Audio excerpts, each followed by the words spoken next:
Bonsoir, bonsoir, bonjour. C'est Congo News 24. Bande Konanga, comme toujours avant de commencer notre émission, nous disons merci à Dieu. Nous disons merci à nos chers abonnés et téléspectateurs qui nous suivent partout dans le monde et en RDC. Bande Konanga, soyez les bienvenus. À la une, qui va remplacer Kaboul? Boyoka, décision IDPS Bazui. Na position il y a président intérimaire bande koza somo bokoyoka oyo lobani et puis bokoyoka sur interview 40 ans de l'IDPS, interview la presse française kuna ba décrire relation entre Fachi et Kaboul, relation oyo passé na kata IDPS entre avec Mama Marthe. Alors, bandeko bokoyoka presse française interview wana nandeko oyo bauma oaza secrétaire exécutif ya Ibuti. Alors, il y a un institut de recherche congolais. Alors, bandeko nanga ba secret bimiao toza la connecter. Deuxième point chez téléspectateurs. Roi Philippe et la reine Mathilde à Kinshasa du 6 au 10 mars. Bakoyana RDC. Et puis akoya yemo côté. Avec Premier ministre, ministre des Affaires étrangères et ministre du développement. Bandeko, eza ya kuinda, tous à la connecter, tout pour développer ensemble. Troisième point, bandeko nangai. Awa eza secret de vol. Bokoyo interview à Kagame, c'est-à-dire, l'armée rwandaise veut venir à RDC. Dévoilé par FDLR, bango balimbaye a pendenge armée ougandaise baza. Alors baza na besoin bango baya kobundana FDLR. Bande koza somo ba secret bimi. Alors Kagame yemoko pe asali na message na ye o apesa ki semaine passée bokoyoka tokotie la bi. Alors bande koza somo na émission yo tous à la connecter toko sola ensemble. Alors, bande korangai, émission na biso bandi et comme temps autre sur la masolo ya moka. Bandeko qui va remplacer Kaboul, président ou intérimaire bandeko. Boyoka décision ya IDPS. Mais d'abord avant to yakuna, toko banda avec 40 ans de l'IDPS. Boyoka interview bandeko live avec la presse française. Awa balobi sur relation à Fatina Kaboul, balobi sur Etienne Tshisekedi, balobi sur relation ya Mama Marthe na IDPS, bandeko tokoyok interview oyo. On l'appelle la fille aînée de l'opposition congolaise. Il y a 40 ans, jour par jour, est née l'Union pour la démocratie et le progrès social. Le premier parti qui a combattu courageusement la dictature de Mobutu. Longtemps, IDPS a été incarné par son leader Maximo Etienne Tshisekedi. Donc, leader, donc, Yepena Souka, leader Maximo, donc, côté Wanado Osakanati. Alors, Bandeko, Etienne Tshisekedi a salimingi, a tiki, Simanaye, Moussalo se continue. Boyoka bandeko. Etienne Tshisekedi l'éternel opposant. Mais aujourd'hui avec Félix, le fils du patriarche, l'IDPS est au pouvoir. Peut-on arriver aux affaires sans perdre son âme?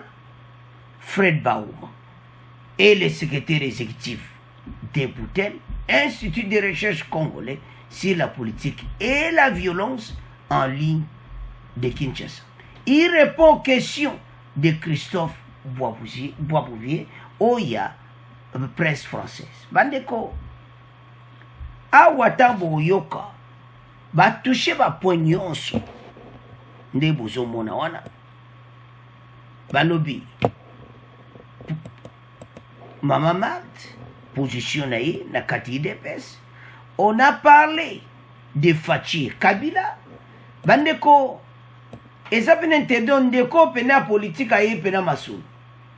Alors, situation ya IDPS bazolinga changer place à Kaboul mutu bachai mais avant tout yana changement ezosama na IDPS Shabani Victor Wakwenda décision bazwi toyoka nanu interview oyo sur 40 ans de IDPS et ça qu'à peu près 10 minutes bon to continuer mission na biso. Fred Boma, bonjour. Bonjour.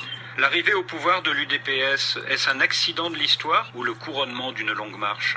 On va dire que c'est les deux. D'une part, l'IDPS est arrivé dans des circonstances, comme on le sait, qui sont plus ou moins contraires à sa lutte pour la démocratisation. C'est arrivé au pouvoir ici d'une des élections la plus controversée de l'histoire de la RDC. Mais on doit dire aussi que c'est le couronnement d'une longue marche dans la mesure où l'IDPS, depuis sa création, a porté le combat de la démocratisation au centre de son action. D'abord comme un mouvement informel au début qui a poussé et mis la pression sur le président Mobutu à l'époque jusqu'à ouvrir l'espace politique, à accepter l'existence des partis politiques, l'existence d'autres médias. On se rappelle du rôle de l'IDPS au cours de la conférence nationale souveraine. Et plus tard aussi le rôle de l'IDPS dans les élections de 2011 et ensuite des élections plus tard et même la contestation entre 2015 et 2018. Il faut aussi dire en parlant de la trajectoire de l'IDPS que lorsque l'IDPS a tenu son tout premier congrès à la veille des élections de 2011, l'IDPS avait spécifiquement décidé de changer l'objet de sa lutte d'une lutte pour la démocratisation vers une lutte pour en fait la conquête du pouvoir et l'exercice du pouvoir. Donc la présence de l'IDPS aujourd'hui au pouvoir, c'est réellement le résultat d'une longue lutte qui a eu des incidents de parcours mais qui doit être félicité et applaudi. Si Étienne Tshisekedi avait été encore vivant en 2019, est-ce que l'UDPS serait arrivé au pouvoir?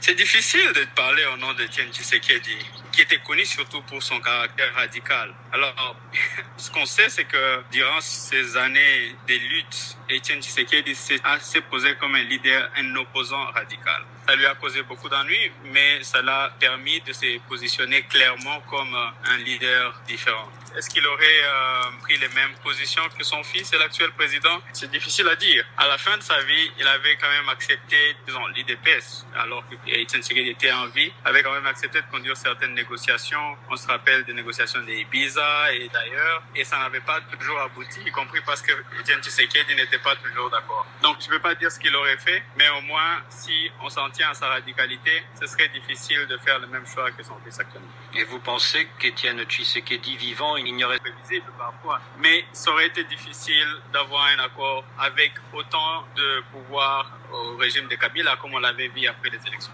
Alors en janvier 2019 à présidence, beaucoup ont pensé que Félix Tshisekedi se ferait manger tout cru par l'ancien président et ses fidèles dans l'armée et les assemblées. Pourquoi est-ce le contraire qui est arrivé 2 ans plus tard?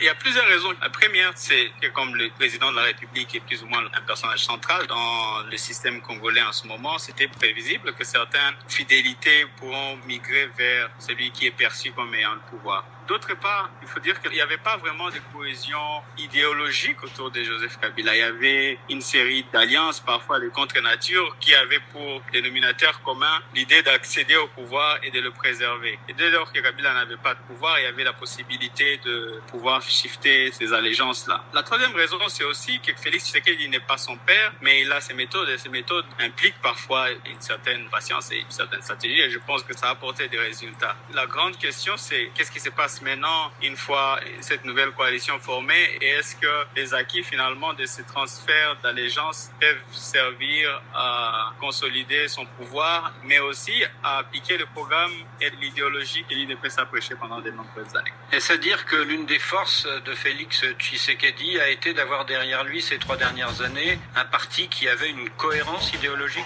Une des forces de Félix Tshisekedi aura été, je pense, d'avoir un parti qui a une base populaire à Kinshasa au moins et dans certains partis de Kasaï. Et ça, on l'a vu par exemple lorsque la coalition de Joseph Kabila à l'époque voulait imposer Onsar Malonda. On a vu qu'il était mobilisé mobilisée. Et on a vu à plusieurs reprises que cette base-là se mobilise sur certaines questions, parfois en contradiction avec la direction de l'IDPS. Est-ce que l'IDPS, à la fin, a cette même force idéologique? Je pense que lorsqu'on parle avec la base de l'IDPS, on sent encore beaucoup de références à la vision d'Étienne Tshisekedi, à la place que le peuple doit occuper dans cette vision. On parle souvent des pyramides inversées pour décrire la dynamique de pouvoir. Le peuple d'abord.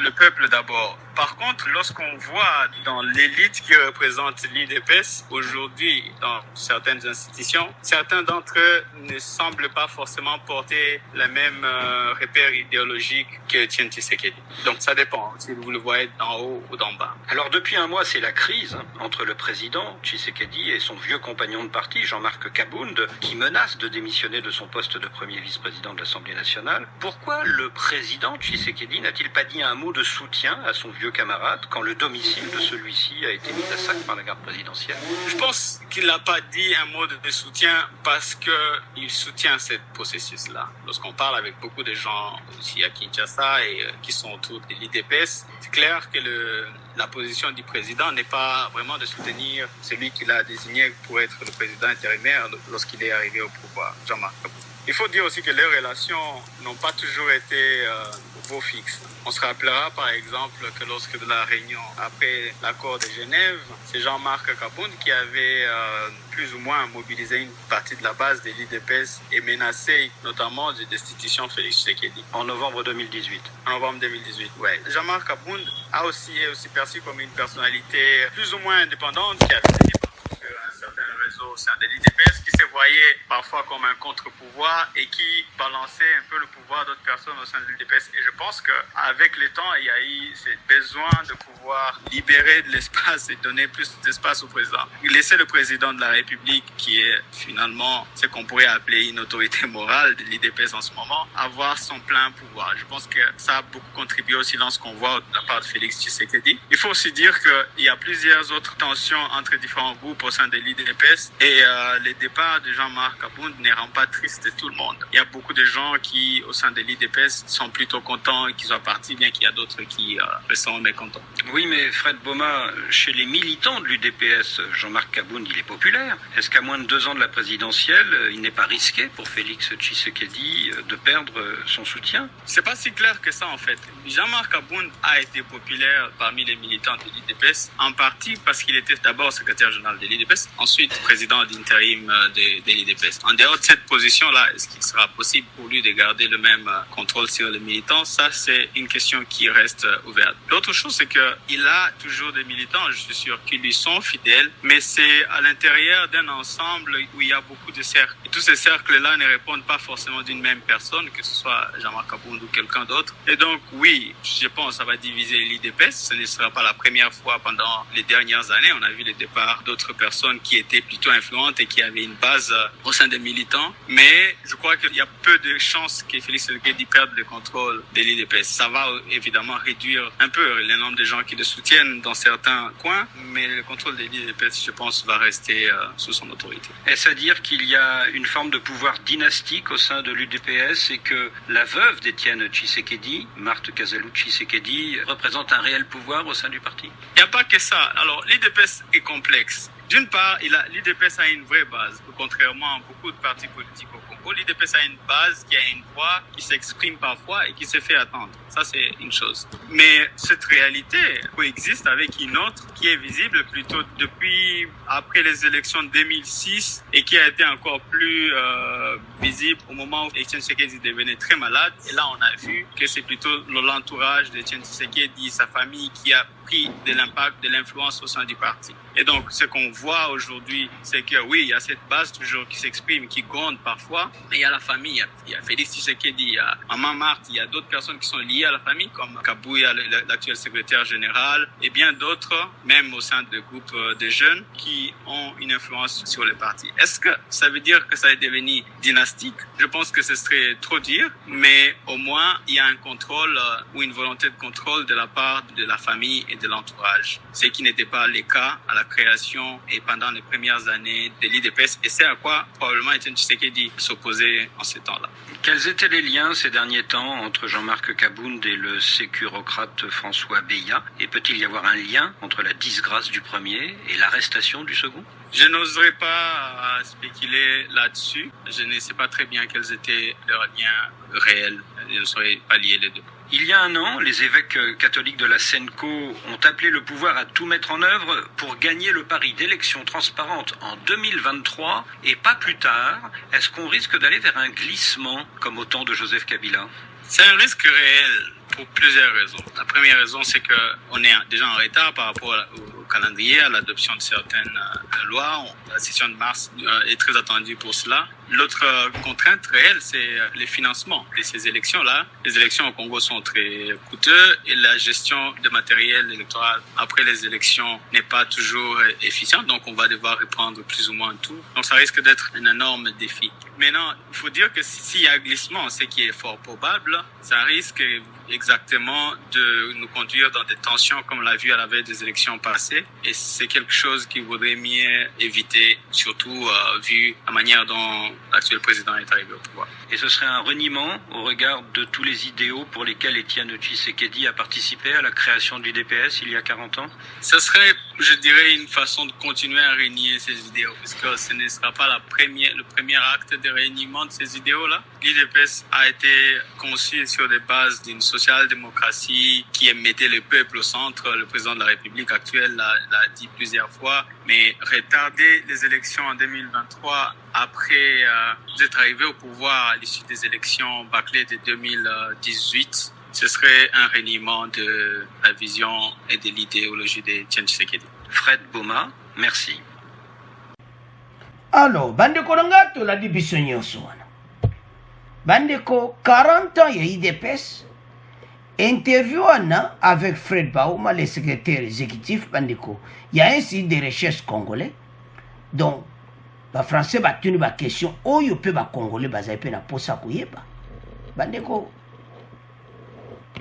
ba bandi kotuna question ndeni fatia kotaki na pouvoir. Batuni question est-ce que soki Etienne Tshisekedi azaki lelo akokoma na pouvoir boyebi ki yaza ezali vraiment difficile pour naye. L'arrivée au pouvoir de l'IDPS c'était un accident de l'histoire ou le couronnement d'une longue marche. Effectivement, c'est une longue marche. Babundi bandalera Mobutu basalo nyonso yo kakasuka na bitu eyo mwanaki parce que nzambe mutatiaka bango ekoma na temps fati aliko pouvoir batuni bayebisi à l'arrivée au pouvoir basali bakor na Kabila FCC cash et après, Baba Monaka qui non, c'est fini, et c'est comme ça, le quoi basa ensemble. Mais comment 2 ans après change? Fatia sa stratège, ayeba ki le quoi ça ekosa. Ayeba pona ndimaki coalition. Oyo ezaki na critique makase pa biso ba congolais. Pourquoi que osangana Kabila? Pourquoi ça la association boyana basalbe mission ndenandi? Les mêmes batukaka bazaki contre yango baye komona ki fatia kabwana kabi bamusu bapesika nde baloba ko eza scénario bande ko botala mboka na biso. Tu vois, la troisième raison, il y a séparation à Bango, c'est aussi que Félix Tshisekedi n'est pas son père. Il a ses méthodes qui implique parfois une certaine patience et une certaine stratégie. Namakabwebele Azela Kimingi. Parce que si on compare Etienne Tshisekedi et Félix, Fachi a la patience. Tu vois? Mais à sa méthode n'a pas appliqué. Mais si Yemoko Etienne, il y a des décisions directes au refus, au pas de négociation, au pas d'accord, pas de coalition. Wan Etienne Tshisekedi. Fachi, atali que non, fallait qu'il y ait une coalition.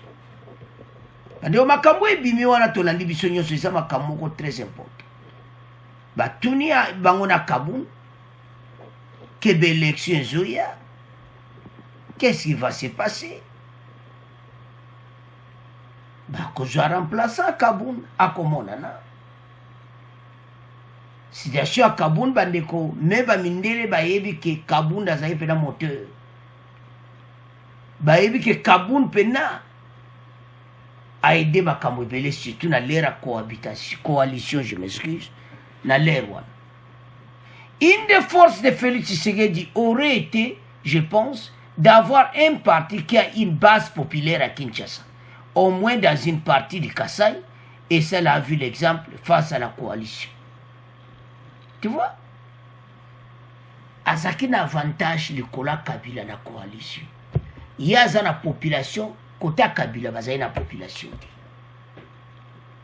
Le peuple d'abord. Par contre, lorsqu'on voit l'élite qui représente l'IDPS aujourd'hui, dans certaines institutions, certains d'entre eux se ressentent par forcément porter les mêmes repères d'idéologie que Etienne Tshisekedi. Fachaso Kenanzele Etienne Tshisekedi. Tolandi, mais belé batiaka te batouana ndekouana frewana, aza batu ainsi des recherches politiques. Bayebi masolo. Batu toto salaka ezamawatu. Alors, ce serait un reniement regard de tous les idéaux pour lesquels Etienne Tshisekedi a participé à la création du DPS il y a 40 ans. Ça serait, je dirais, une façon de continuer à régner ces idées. L'IDPS a été conçu sur la base d'une social-démocratie. Wanezaki 40 ans, toladi makaba Kaboun et tout ça, toladi interview, wana totika on a binobo pesa va commentaire.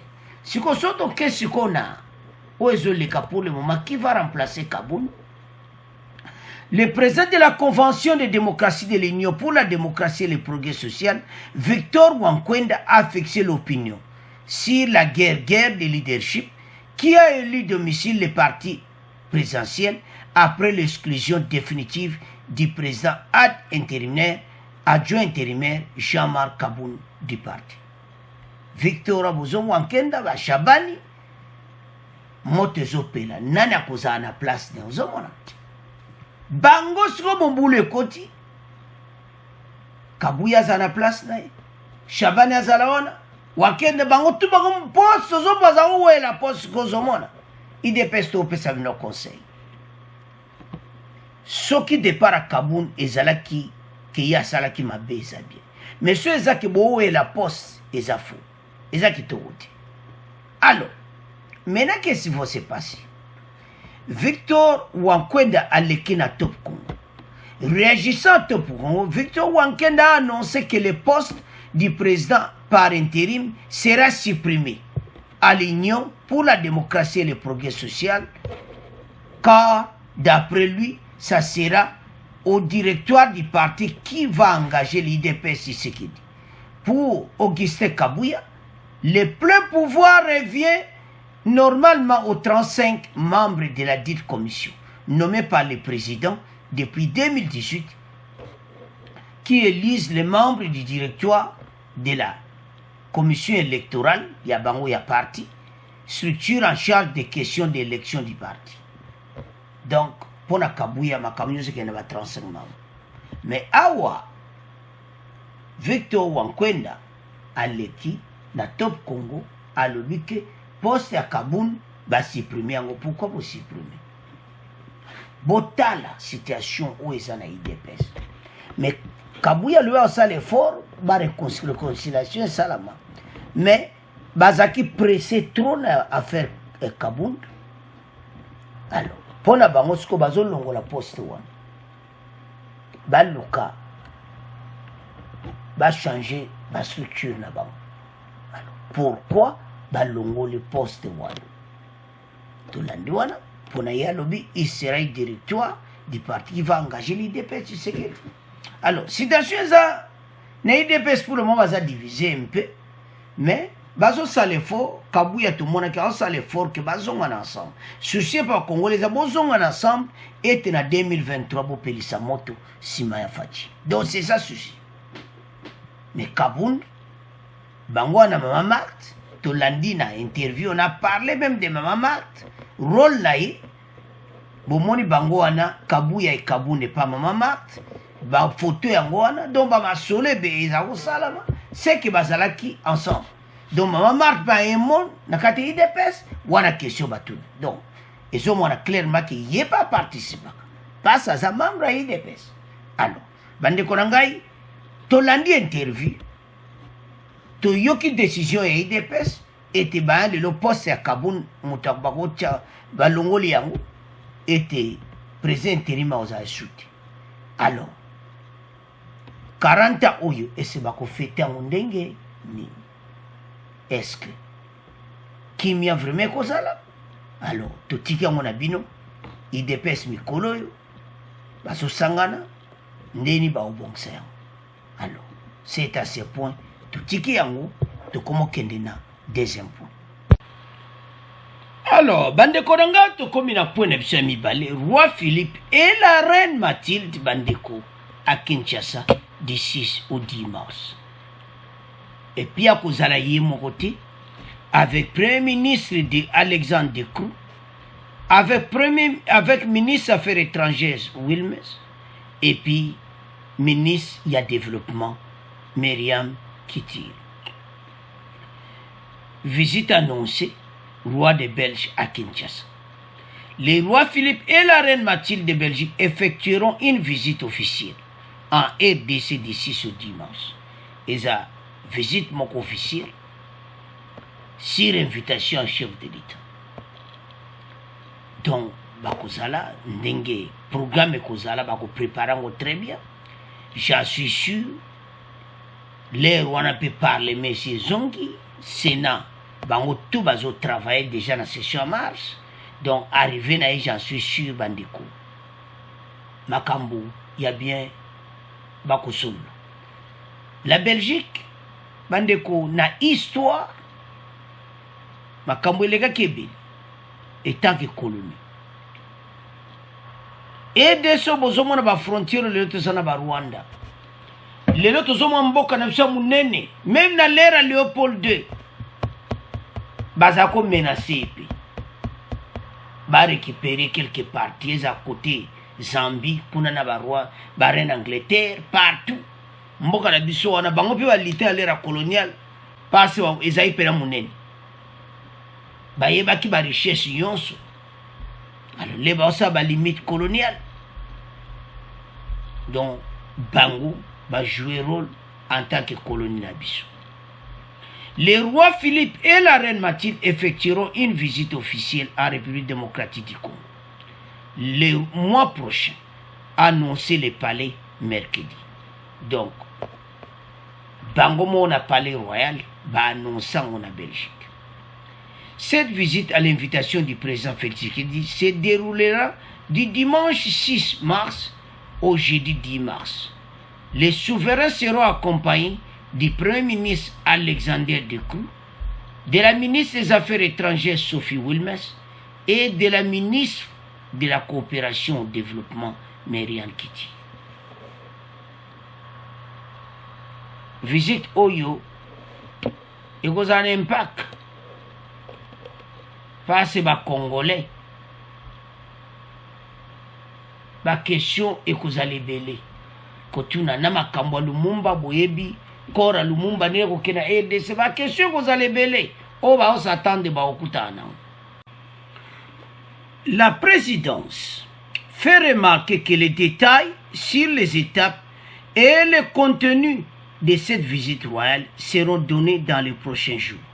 Dans la Mikole Koya Kalati, bakopesa programme yonso ndene kozala arrivé na bango premier jour dimanche bakozala wapi et tout ça donc tout kozala planifié le directeur ya bureau cabinet chef de l'État akopesa nyonso Guilain Nyembo.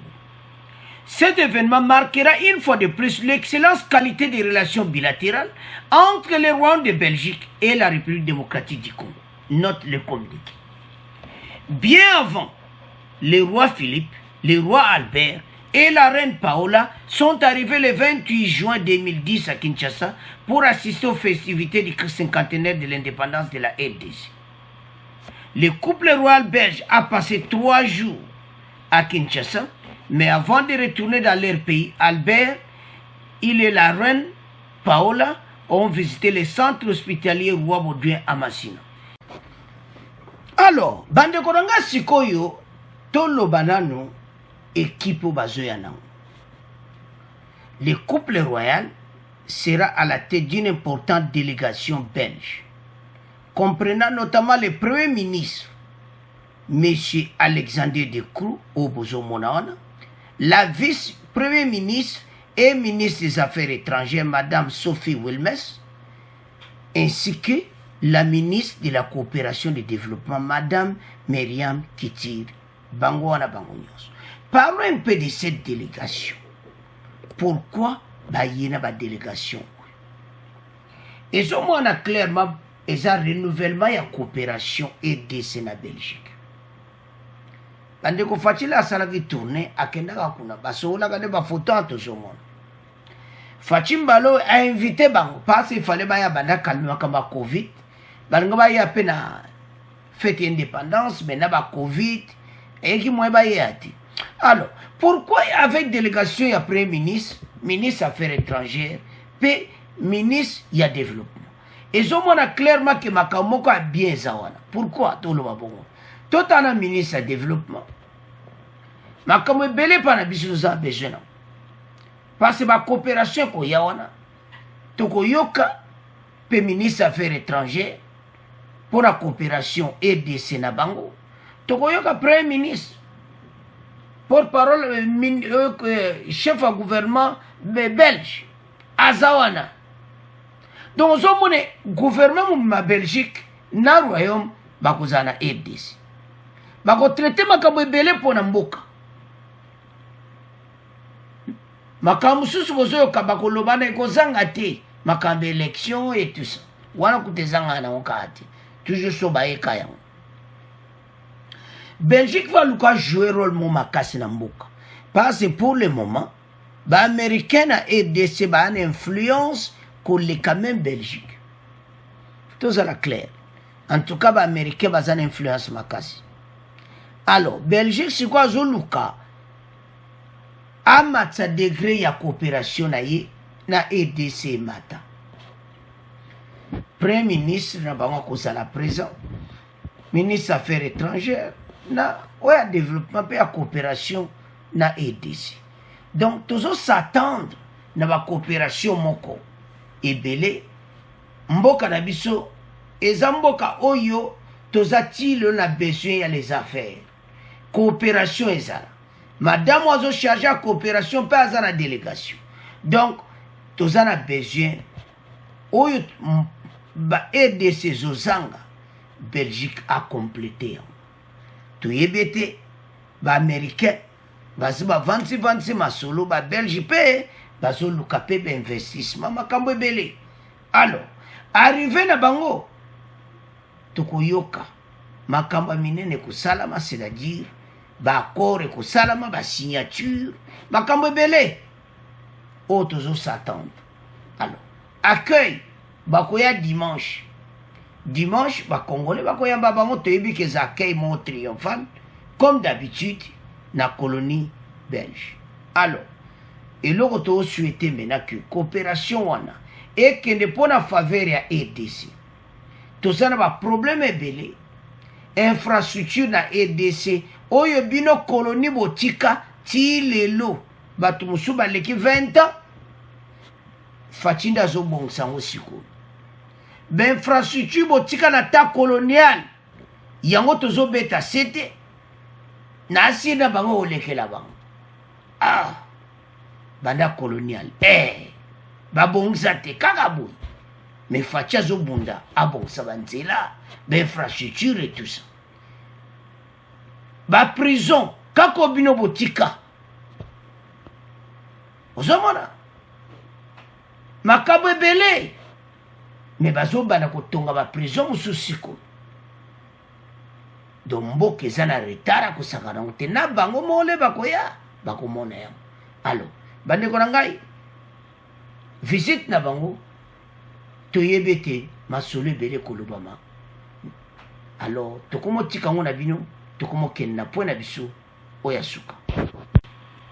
Alors bandeko na ngai esi eyindi tokomi na point na biso oyo ya Paul Kagame. Bandeko be événement eleki semaine bokomona be exere bokomona Paul Kagame azoloba epi tokotiela bino oyo barebele mpe balobi. Donc eza ya koyinda topesa idée générale d'abord avant mais tokonde point par point. Kagame tango opération conjointe FARDC na armée ougandaise azali kose lamante na faci pourquoi batiaki ete baesolola na ye nzoka de azalaki na bomu ete bango mpe bakota na RDC ndenge armée ougandaise baza. Ah nzambe tata oyo bango mpe na mission no baluka na RDC ekosimba te. Avance de l'autre côté azali kobanga ke parce que basoupçon ebele ete yaya barebele akosa coalition boyoka tokotanga yango bakoki kosatake. Paul Kagame a tenu ses propos mardi dernier 8 février à Kigali au Rwanda lors de la prestation des serments des nouveaux ministres. Dans sa déclaration, le président rwandais a insisté sur les dangers qui pèsent sur son pays en raison de la présence des forces démocratiques de libération du Rwanda, FDLR, dans l'est de la RDC, où sont également présents les rebelles ougandais des forces démocratiques ADF. Où est l'air Yakobanga? FDLR Rabakotaka Mukolonie. Kala Kabila au pouvoir bango bazaona lero wana banga kite poni bajeko sikonda komo banga ke baza vraiment baza ko s'inquiéter na pour la sécurité ya mboka. Alors tangu ya alobi kyo bazo kopia eza lokola bazo coopérer na ba ADF avant mettre tiela no Kagame toko yoka nanu barebel balobi tozo sabino vérité yazo luka moya kota na RDC to bandeko eza pasi pema aluka moya ni bakota na RDC akosela biso makambo ke biso to coopérer na ADF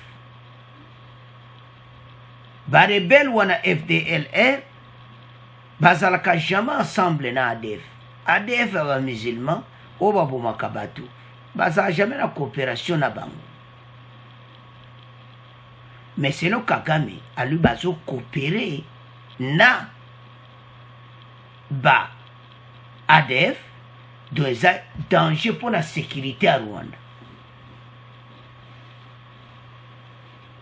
Barebel balobi boy yazolinga armée rwandaise obozo mona wana pembe na Kagame bakota na RDC baya kubunisa bango ekomi kaka terrain donc ekomi kaka place obo ya kobeta ka baliti fati beta loboko na mesa ekomi ta président na biso beta loboko na mesa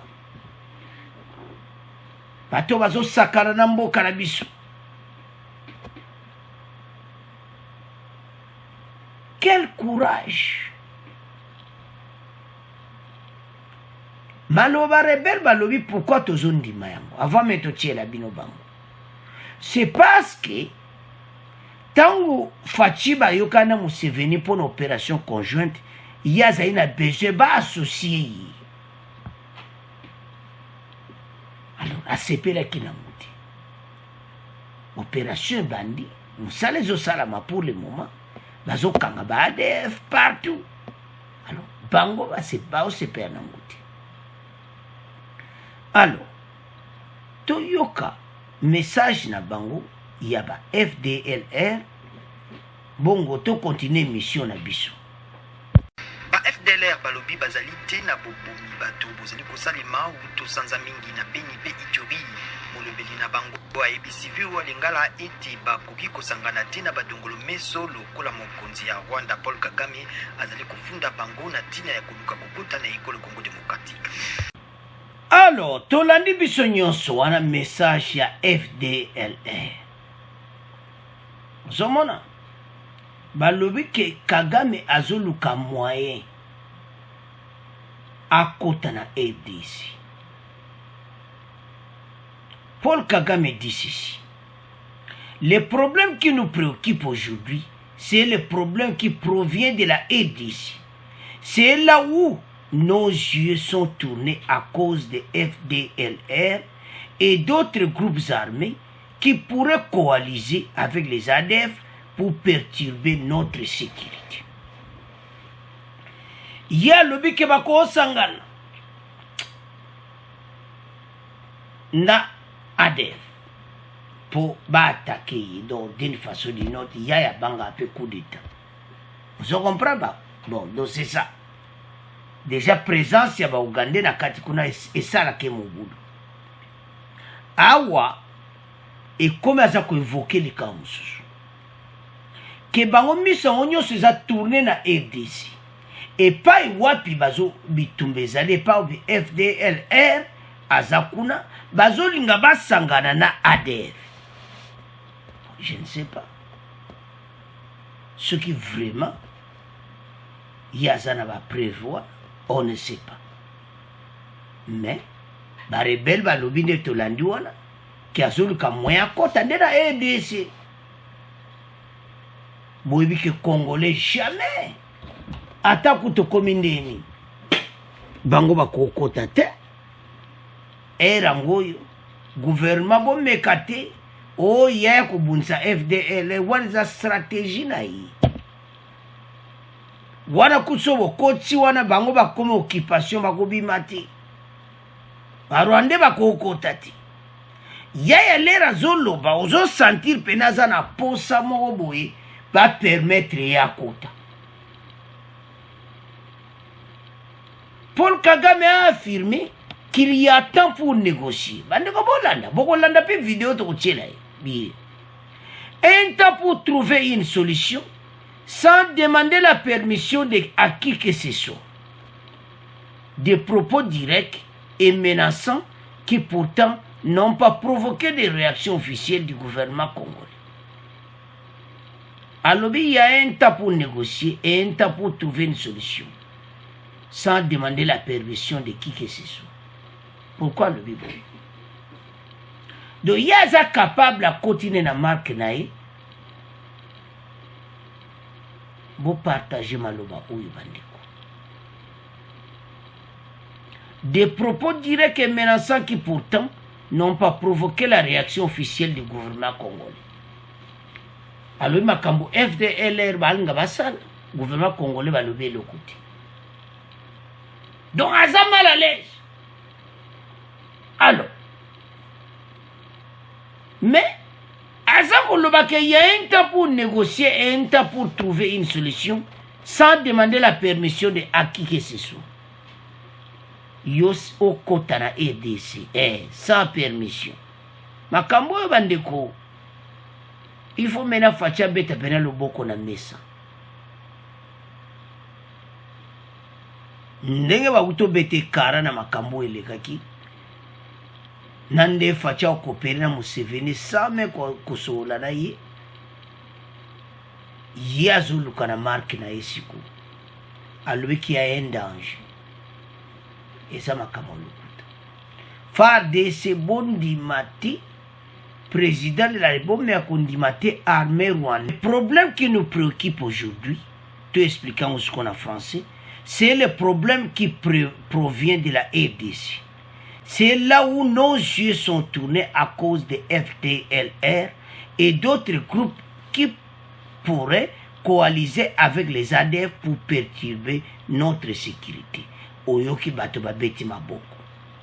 Message wana za semaine passée. il a un problème. Azana besoin kota na mboka na biso. Et puis les sous azape ko banga que coalition auto sana ougandaise et ko balukile peke kuna makampe échanger baye ko attaquer yaya apumu. Donc il y a des choses des jours. Sécurité na bango. Mais gouvernement wa makambo ya zolobe pa batunaye que alobi y a un temps pour négocier et puis ils attendent la négociation de bango ba attaquer banani ba rebelle bazana kati ya ADC. Alobi que attend qu'on négocie atape on négocier à continuer kaka.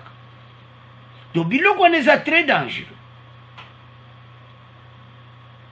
Et je sais que le gouvernement dans la vidéo très bien. Mais quand nous sommes comprendre, tant que moi, on va traduire la tutelle, oui, message, mais, et là que je vois clairement été, sur le message à Barrebel, était hier, à Zana Posa Vanda, à côté de la ADC. Pour Bissonyon Soutoyebi, ce qui y a à côté de la ADC, mais c'est les akobimati. Donc, wana pena, place ya kovanda sa masolo na ye. Citation sa mobulu bandeko na ngai. Donc, ceux qui te le wabongo parce que pays, toza déjà menacé, kotoyo, toza na ADF, ou ezotungisa biso bango pe ba rebelle oyo ebele baza na kata zamba makambo ebele ezosala kitoko te po bango bazalaka wana banda kala ya yo mona kemene komi moma ya koatake bango nana kopesa bango permission nana kondima ba Rwandais bakota na ADC armée rwandaise. On n'est pas congolais ça haine oya munene non on a peine ya munene que c'est impossible. Il y a des problèmes sérieux qui se passer pour le moment. Donc souci na bango yango on va kotana RDC ba bundisa FDLR on va permettre bango ati so ba koti ya onde pe koyina. Alors réponse à Fatizani bandeko pour le moment bagarre républicaine ba akuna baza kuna baza ensemble na FARDC. Situation à pays est comme un niveau moto za la confiance à battu pour so landi langage na ye et so moi clairement ya za na posa aya mais à couper sa prétexte d'une opinion internationale et te bazola na ba rebelle wana na zamba mais nana couper sa bino ndingisa bongo so ba koti na maili sans que bizuto yeba et comme étant facha beta loboko na mesa trop c'est trop na ba voisin oyo ba bini pe mingi na ADC mais lelo lisu ba ko binati bandeko ba voisin baza pena mutema mabe pona o nyonso tozana ngo susi na bango ezaka ki ADC zalaka bongo mais bango Rwanda mboka na bango banzela kitoko banzela propre. Alors président Fachi Butara makambo yo botele mela bango bazana droit ko chama kolona mboka na biso te bon renforcer na bagarre républicaine kuna pour tozana besoin te kuna masolo ya ADF sila ndeto négocie to avancer nango parce que président Rwanda lobi boy que ça na temps négociation ça na tempé ba kotika ka bongo et commune to biloko na nyonso fati apesi moko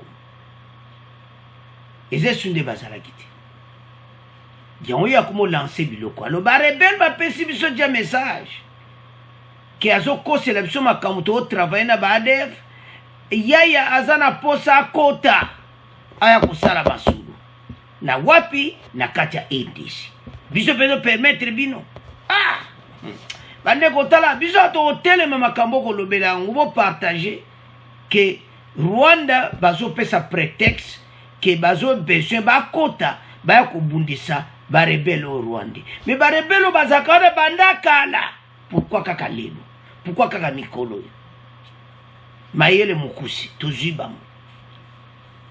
alors et ce senga gouvernement ya président de la République Fachi sama le konde ba état-major bino nyonso botelema ezali sultan otikela mungu na tante ba danser pe mingi ba bini pe mingi mais comme étant oyo biso to laksa bango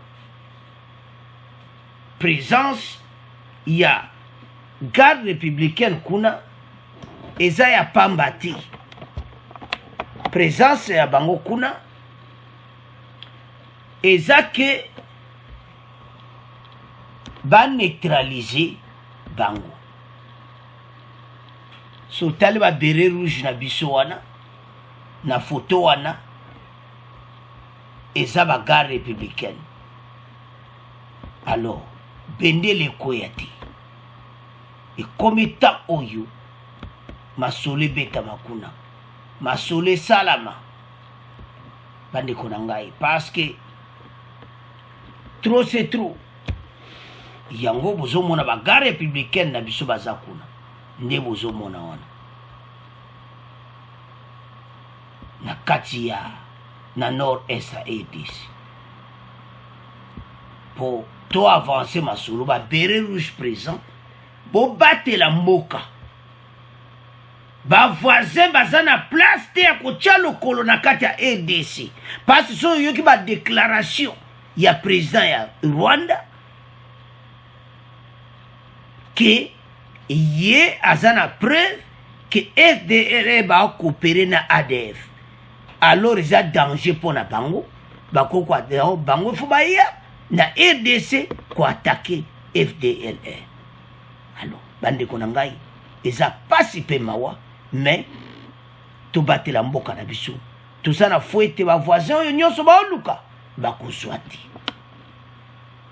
garde républicain bo sala musala facha tinde bino kuna bobunda pona mboka alors c'est à ce point to komotika point na biso oyo je m'excuse to komo clôturer mission na biso bo abonner massivement bo partager au revoir à la prochaine.